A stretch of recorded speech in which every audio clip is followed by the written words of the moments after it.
Salut les Anacalypsiens, bienvenue dans cette nouvelle vidéo d'Anacalypsie. Donc aujourd'hui on va continuer avec les Demon Slayer. Donc on est toujours au tome 2 et cette fois avec le chapitre 9 qui se nomme Retour à la maison. Donc je vous laisse avec le générique et on va vite fait parler de ce chapitre. Alors dans ce chapitre on a Tenjiro qui va rentrer chez Urokodaki et on a une scène plutôt émouvante avec Nezuko qui est réveillée enfin. Enfin elle est réveillée et elle va sauter dans les bras de Tenjiro pour voilà, qui est contente de le revoir et même le maître va être content de voir que Tenjiro est en vie et voilà ils vont tous les trois se faire un câlin, c'est une image plutôt touchante. Par la suite, on a un nouveau personnage qui apparaît qui s'appelle Aganezuka et qui vient apporter le sabre à Tenjiro et on apprend que c'est lui qui l'a fabriqué. Aganezuka raconte d'où viennent les matériaux, donc il serait du mont le plus proche du soleil, et on remarque que lui aussi porte un masque comme Urokodaki ou encore comme portait euh, Makomo et l'autre qui est morte. Même si, voilà, Sabito et Makomo. Même si les masques entre les deux élèves et les deux adultes sont quand même assez différents. Du coup, il nous apprend également que Tenjiro est un enfant de braise, ayant des reflets rouges sur les cheveux et également dans les yeux. Et il dit que cela est plutôt de bon augure. Donc voilà, donc on sent que de par son apparence, Tenjiro peut faire de grandes choses à l'avenir.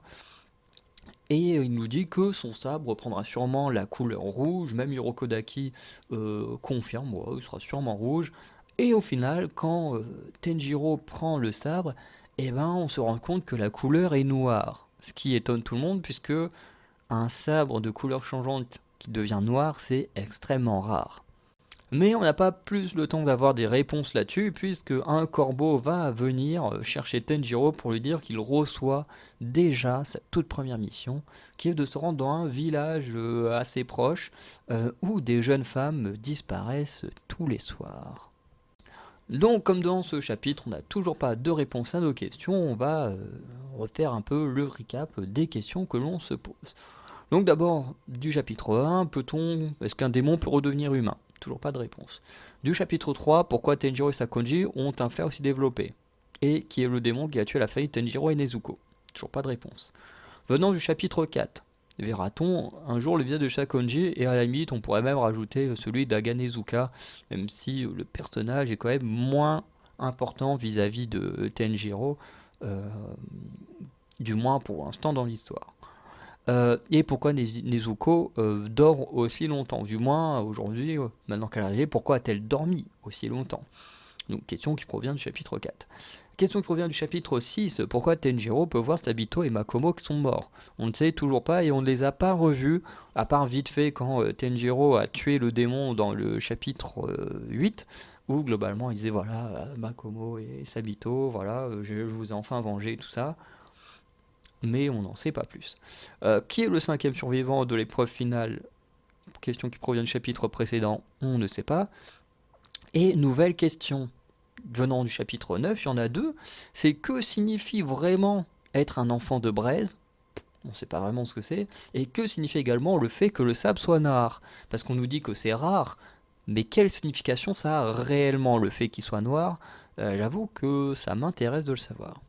Donc on a eu un chapitre plutôt sympa avec les retrouvailles entre Tenjiro, Nezuko et Sakonji qui sont plutôt touchantes, notamment j'avais noté qu'on ne sait toujours rien du sommeil de Nezuko. D'un coup elle apparaît réveillée mais on ne nous dit rien dessus. Euh, et on a la découverte du sabre de Tenjiro et de sa première mission. Et du coup c'est cool parce qu'on entre enfin dans le vif du sujet, maintenant il est pourfendeur et il va pouvoir mener des missions à bien pour essayer de retrouver celui qui a tué sa famille. Et c'est plutôt cool de voir que l'histoire avance. Du coup, on va conclure la vidéo. N'hésitez pas à aller checker les autres vidéos de la chaîne Anacalypsie Manga et Webtoon. Et si vous voulez checker d'autres sujets hors de ces derniers qui vous intéressent, n'hésitez pas à aller voir les autres chaînes Anacalypsie. Sinon, je vous dis à très bientôt pour de nouvelles vidéos. Voilà, et passez une bonne soirée, une bonne journée. Ciao.